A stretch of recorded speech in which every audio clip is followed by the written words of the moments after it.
Nobody wins when the family feels. On the A, this shit really good. Like I said, shout out Baby Drill, shout out my big cousin Cho, 2 Feet Bino, shit, really the whole 4L, gang. Like I fuck with the whole 4L. Shout out Young Nudie and my cousin too, all my folk down there in the A. This shit going on for real. You ain't got nobody in mind like you fuck with like industry wise like shit. Shit, really like I ain't gonna lie, twin. Like, good man, we got JL, man. Hold on, y'all. Hold on. Look like 2 people shot right here. 15, 25.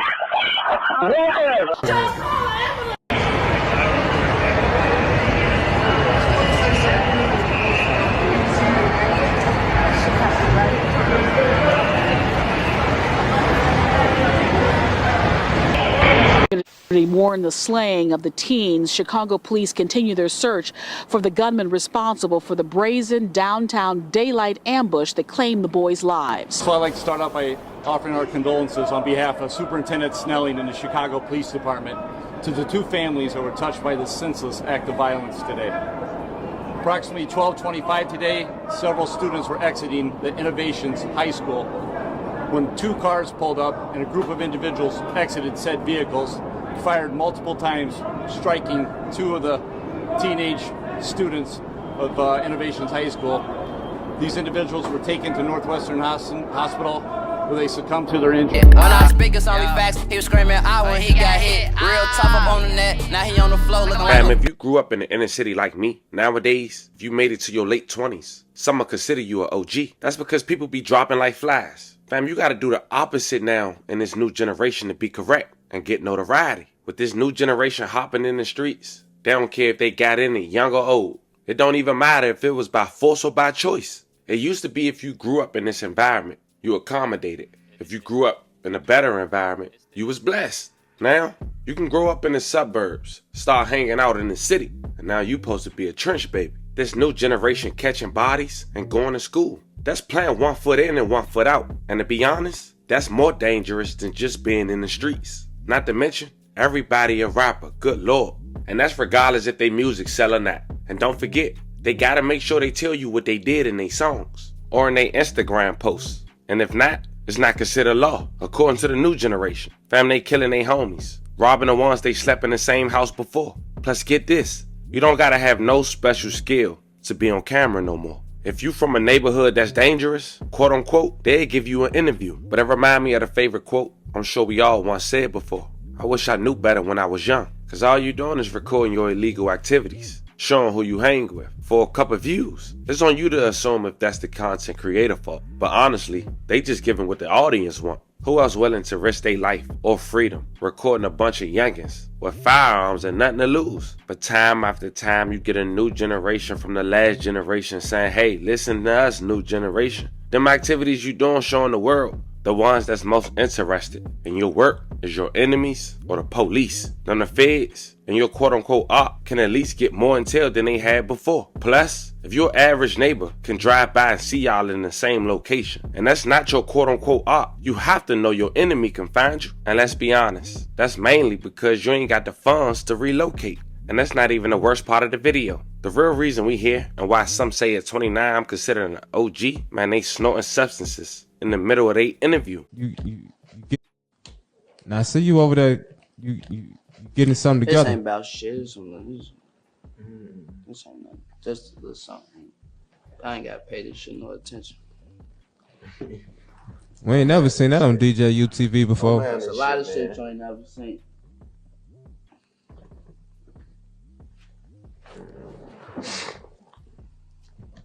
So what they call that right there?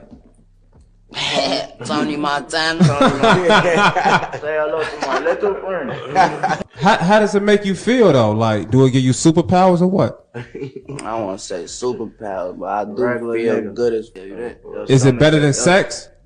Hell nah. No? That's what helped the sex. Fam, it might sound like I'm describing the latest episode of BMF, but I'm not. This is the story we have today. A young kid from Chicago who blowing up for promoting all the wrong ish. Because even though you have talent, the world is still at awe that this young man is literally a walking crash out. And this is what his fans describe himself as, not me. So before we go over this one, remember, I don't give you no angle. I just give you the story. So with that being said, make sure you like, comment, and subscribe. We'll jump right to it. Born and raised in Chicago was a kid named Lil Jeff, BloodHound Lil Jeff. This young man had his crib shot up at the age of 14, with the bullet missing his face by a hair. Lil Jeff grew up in a neighborhood called Drill City. They block is on the 79th and Ingleside to Cottage, Merlin, and Drexel. They had beef with a number of neighborhoods from Chicago, like Evans Mob, 8 Trey, and Hit Squad. But it seems, since February of 2024, Lil Jeff has become a talking point in Chicago and surrounding areas. Let's explain how according to what's public. Now, 4 months ago, we did a story on these 2 teenagers from Chicago who lost their life leaving school. I'll leave the link in the bio if you guys want to check it out. Now, this was broad daylight during a lunch break. It was at an alternative school, and the 2 teens who lost their life was the intended target. Monterio Williams and Robert Boston were identified as the fallen victims. May they rest in peace and love condolences to their families. They were among a group of students walking out of Innovations High School on Friday afternoon when multiple masked suspects had opened fire on them. At the time, no arrest was made. Williams, 17, and Boston, 16, grew up in the same near West Side area. They had been friends since birth. Now, the victim's name was Monti and Lil Rob. They was actually cool with Lil Jeff, even though they was from different neighborhoods. And days before Lil Rob and Monti lost their life, they did an interview in their neighborhood, or at least they was the cast and members. And during that interview, they could be heard in the background trying to get Lil Jeff on FaceTime. And it seemed, as we know now, set him up during the interview. It seemed they was using the interview as bait, while the 2 teens who was later killed asked Lil Jeff to show his J, which stands for jury, his watches. Y'all know free my twin. Free my twin. We got this. Y'all know my twin. Free Pooski for sure. Free Jen to be on the way. Jen on the way. Y'all already know who I'm talking about too, man. Free all my twin. Yeah. Shout out little 1500 of them too. We would have had them on the back with us doing it. Oh, bro. For sure. Fro gang them too. Them my allies. Phone them in the K, guys. You feel me? Yeah, shout out to Burnham in the K, man. For sure that. Hey, who trying to go hard for me on Yerk? Look at him. Yerk. Here, now, Look at him. That's all he talk about. That's all he talk about all day, Yerk. I'm already off. Yerk. You don't be scared, like you be down on the fake person. Oh, no, we got fun. Yerk's $50. Yerk's 50. Hey, look at the house, y'all. Hey, this ain't that swag kid. It's that real kid. We don't pop swag purse. We pop real purse. Yerk say $25. This shit $50, gang. Hey, they trying to do all that faking off that. Dead up. We don't pop no friends. We really out here. This going on. I keep telling you this going on. What you think I'm lying? Going on. Yeah, so it's like a select few hoods, y'all. Only a select few. EBK though. For real. We ain't click though. We just fucking with like we'll like. No, we with a lot of niggas cause we out. We turn our snake on with a lot of niggas. We got some homies that got back door. I don't know what they talking about. We fuck with one hood gang. Ain't gonna lie. Man, he hot talking. We got a few allies. We fuck with one hood. We got a few allies we fuck with. But like I said, we be turning our snake on. We ain't doing no click up though. Ain't I got a lot of. I got another album finna drop. Shit, this shit really going on. I'm finna sign a deal though on the 8. Like I said, shout out Baby Drill. Shout out my big cousin Cho. 2 feet B-Nose. The whole 4L gang. Like shout out Young Nudie and my cousin too. All my there in the 8. This shit going on for real. You ain't got nobody in mind like industry wise like shit. Really like I ain't gonna lie, twin. Like, look, man, we got JL, man. Hold on, y'all.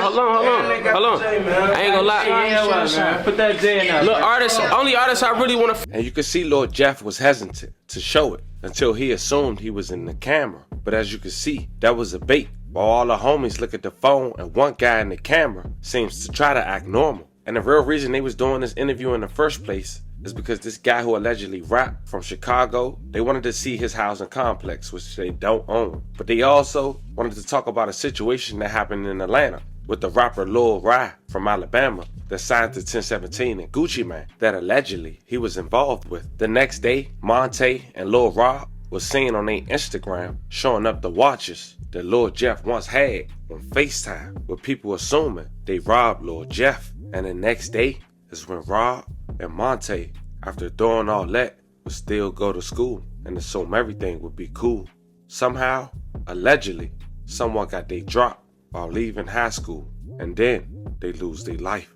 Broad daylight. A CBS 2 exclusive. This video just into the newsroom. A key clue for police. Video showing 2 high school students shot and killed under a busy L station in the Loop today.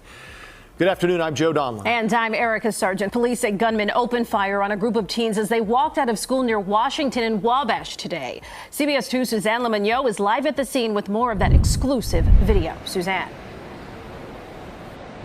Joe, Erica, police say that these teens, just 16 and 17 years old, those are the victims. I'm going to show you right now where this all happened. Now take a look here. They were shot just on the other side of this elevator structure that you see behind me, close to the street. The moments before and after the shooting were all caught on nearby surveillance cameras. You see both victims here on the left side of your screen. Here on the right, a dark-colored SUV pulls up underneath the train tracks. At least one person can be seen running from the vehicle, ambushing the victims. The shooter then runs back into the SUV. The driver takes off on Wabash south, then turns west on Madison. Chicago police say a group of 6 teenagers had just left a nearby high school when the shooting happened. Several students were exiting the Innovations High School when 2 cars pulled up and a group of individuals exited said vehicles, fired multiple times, striking 2 of the teenage students of Innovations High School. These individuals were taken to Northwestern Hospital where they succumbed to their injuries. So we'd like to actually say again our thoughts and prayers are with the families of these 2 students. Witnesses tell us as many as 10 or more shots were fired. This woman says she was grazed by a bullet as she walked to her studio. She showed us the hole in her jacket. Went through my arm, but just like passing by. And yeah, here.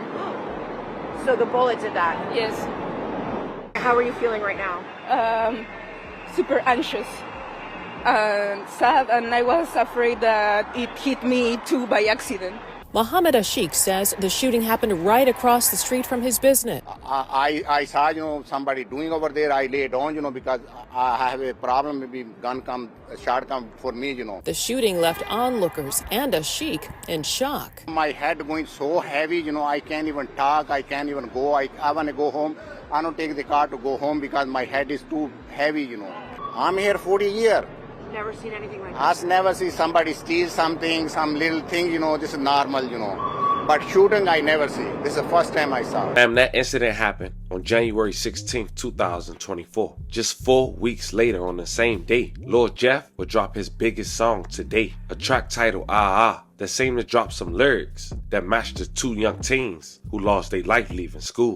Rich stepping on blood, niggas know how I get. Ain't get a chance to run, can't say that he tripped. Bounced out 4 steps, 2 niggas got hit. I done lost my drink. And from that very moment, Lord Jeff would become a talking point in Chicago that managed to start to spread around the world. But it didn't stop there. Lord Jeff would continue to make headlines, giving his fans assumptions that his body count is rising. Also, allegedly getting in shootouts while on Instagram Live. I'm finna play that next. On that black car. And last but not least, last week went on the well-respected platform DJU and did an interview. And mid-interview, this man would literally sniff his alleged perk.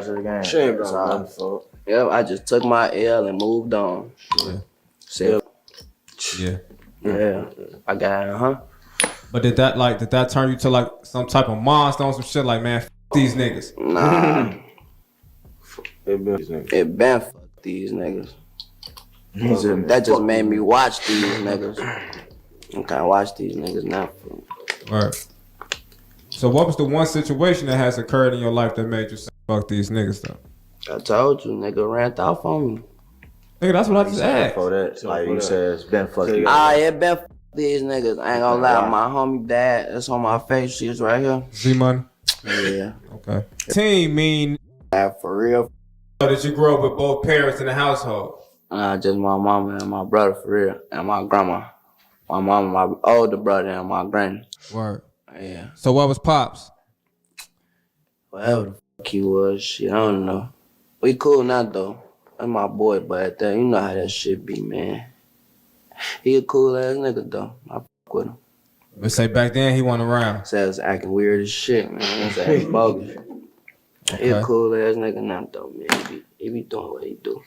So how did that affect you back then though? Not having Pops around. OG stood on business, so that shit ain't really matter for real. Okay. So around what age did you jump off the porch and start hanging out in the streets? I'm gonna say when I came outside for real, I was like 18. Now at this point, fam, I'm praying for everyone involved. And you can see why Lil Jeff getting a lot of attention. A lot of this stuff is surreal, but this is what we come to. J's and K's. Fam, this was the story of 2 teenagers from Chicago allegedly losing their life after robbing a rapper. Let me know how you guys feel about this one in the comments. Don't forget to like and subscribe. Until then, I'll catch you guys in the next one.